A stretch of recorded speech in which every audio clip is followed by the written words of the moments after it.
SBS 뉴스입니다. 서울 등 수도권에 호우경보가 내려진 가운데 팔당댐 방류량도 다시 늘어나면서 한강 수위가 다시 빠르게 올라가고 있습니다.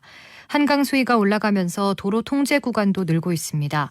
현재 내부순환도로 성동 분기점에서 마장램프 구간, 동부 간선도로 수락 지하차도에서 성수 분기점 구간 통행이 통제되고 있습니다. 또 올림픽대로 염창 나들목에서 동작대교, 노들로 양화대교에서 한강대교 구간, 잠수교 개화 육관문 근처 역시 통제되고 있습니다. 서울시는 내일 오전부터 호우경보 해제 때까지 출퇴근 시간대와 막차 시간을 30분씩 연장해 증편 운행한다고 밝혔습니다. 제주를 제외한 전국 16개 시도에 산사태 위기경보 최고 단계인 심각이 발령된 가운데 기록적 장마로 산사태 추가 발생이 우려됩니다. 산림청 산사태 예방지원본부는 남부지방을 중심으로 한 집중호우로 어제 하루만 55건, 8월 들어 667건의 산사태가 발생했다고 밝혔습니다. 또 오늘 오전 7시 기준으로 산사태 경보, 주의보 등 예보는 전국 81개 시군구에 발령됐습니다. 기상청은 일본 오키나와 남쪽 600km 해상에서 제5호 태풍 장미가 발생했다고 밝혔습니다. 약한 소형 태풍인 장미는 내일 오전 제주도 동쪽 해상을 지나 낮에는 영남 해안에 상륙할 것으로 예상됩니다. 특히 남부지방과 제주도는 태풍의 직접 영향을 받을 전망입니다.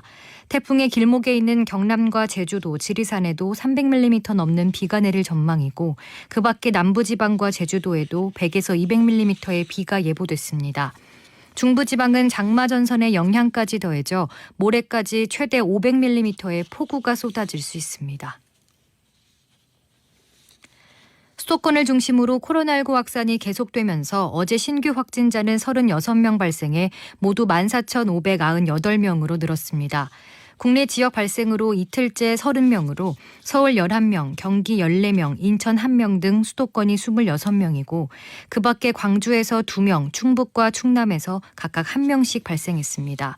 경기도 고양시의 반석교회와 기쁨 153교회 그리고 서울의 선교회 모임 관련 추가 확진자가 발생하면서 종교 모임의 여파가 지속하고 있는 것으로 나타났습니다. 해외 유입 확진자는 6명으로 지난 6월 25일 이후 45일 만에 한 자릿수로 낮아졌습니다. 사망자는 1명 늘어 모두 305명이 됐습니다. 일본의 코로나19 확산 속도가 4주 만에 5배 가까이 빨라진 것으로 드러났습니다. 일본 정부가 방역과 경제 활성화를 병행하겠다며 코로나19에 어정쩡한 대응을 한 게 원인이란 지적이 나옵니다. 일본의 코로나19 확진자는 어제 하루 동안 1,568명이 추가됐습니다. 그제 1,606명과 지난달 31일 1,580명에 이어 세 번째로 많은 수준입니다.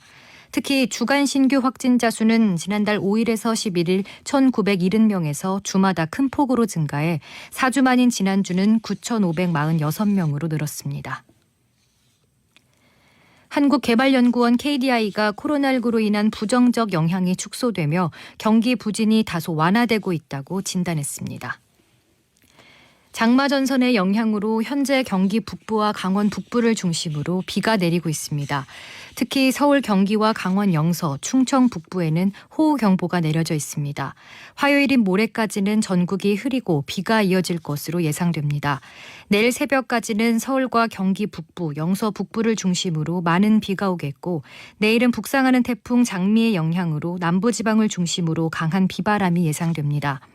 모레까지 예상 강수량은 전국적으로 100에서 200mm, 서울과 경기 북부, 영서 북부, 경남과 전남 남해안, 지리산과 제주도는 최대 300mm가 넘는 곳도 있겠습니다. 서울의 현재 기온은 26도입니다. 주시은입니다. 뉴스를 마칩니다. SBS 러브 FM